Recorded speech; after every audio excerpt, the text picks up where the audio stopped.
जितेंद्र बाबू के लिए एक बार आशीर्वाद की जरूरत है। जितेंद्र बाबू को ये आपका सबसे बड़ा दर्द आज बिहार में, बेरोजगारी और पलायन। बेरोजगारी की वजह से पलायन कि यहाँ का युवा यहाँ पे काम नहीं कर सकता, उसको स्थानीय कोई ऐसा उद्योग नहीं है जिसमें उसे नौकरी मिले, कोई ऐसा रोजगार नहीं है जो उसको यहीं पे मिले। यहाँ की सरकार ने तमाम पद खाली रखे हुए हैं, तमाम नौजवान बेरोजगार हैं, लेकिन नौकरी नहीं दे रहे हैं। आज ये आपका सबसे बड़ा दर्द है। यहाँ जो नौजवान खड़े भी हैं वो भी जानते हैं कि कल को बड़े शहर में जाएंगे, कोई अपना नहीं मिलेगा, कोई जान पहचान नहीं है, रिश्तेदार नहीं है।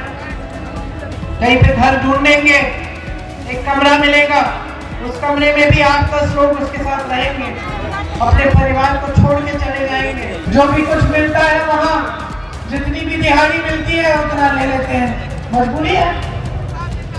कहीं किसी ठेकेदार के लिए काम कर लिया, किसी दुकानदार के लिए काम कर लिया, जो भी दे रहा है ले लेते हैं।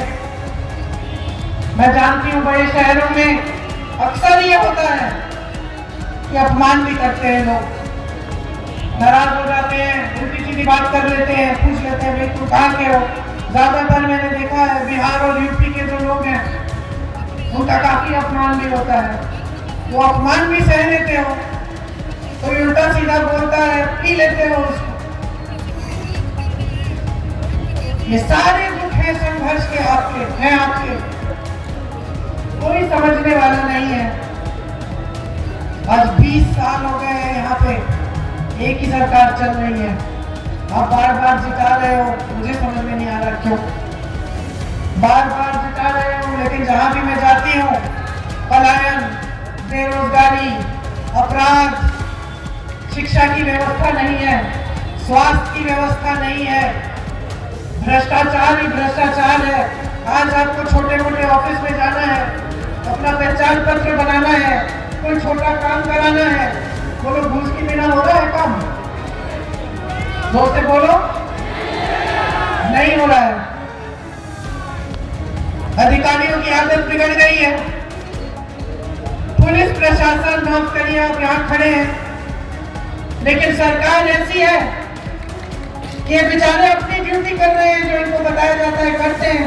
लेकिन सरकार ऐसी है कि बोलती है कि कोई प्रदर्शन करेगा, कोई अपने अधिकार मांगेगा, किसी के लिए कोई छोटा मोटा काम करना है, वो आपसे नाराज होगा, बोल देगा कुछ आपको, तो आप मानो पीटो, तो आप प्रदर्शन करते हैं, अपने अधिकार मांगते हैं, तो आप ट्राई हो जाती है, आपको पकड़ के जेल में डाल दिया जाता है, आपको दबाया जाता है। ये है सरकार की मानसिकता, ये एक समय की मानसिकता थी। ये मानसिकता महात्मा गांधी जी ने कांग्रेस पार्टी के हर एक नेता के मन में, व्यवहार में डाली। ये मानसिकता ही इस देश की राजनीति की नींव थी।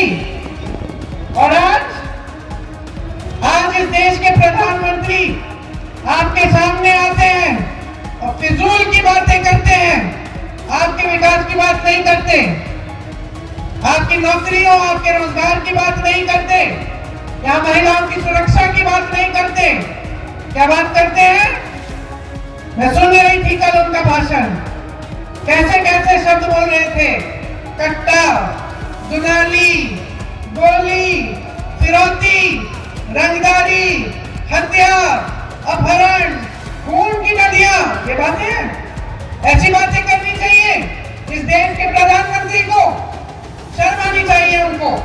चुनाव का समय है, आपको बताए कितने रोजगार दिए हैं 10 सालों में, आपको बताए महिलाओं के लिए क्या किया है, उनको अपने पैरों पे खड़े होने के लिए क्या दिया है, आपको बताए ये जो महिलाएं यहाँ पे खड़ी है, नौजवान, इनके लिए शिक्षा के लिए क्या किया है। यहाँ पूर्णिया में अस्पताल क्यों नहीं है, अच्छा एम्स क्यों नहीं लगा है यहाँ? 10 साल हो गए हैं और आपकी बात करने के बजाय डर, भय फैलाने वाली बातें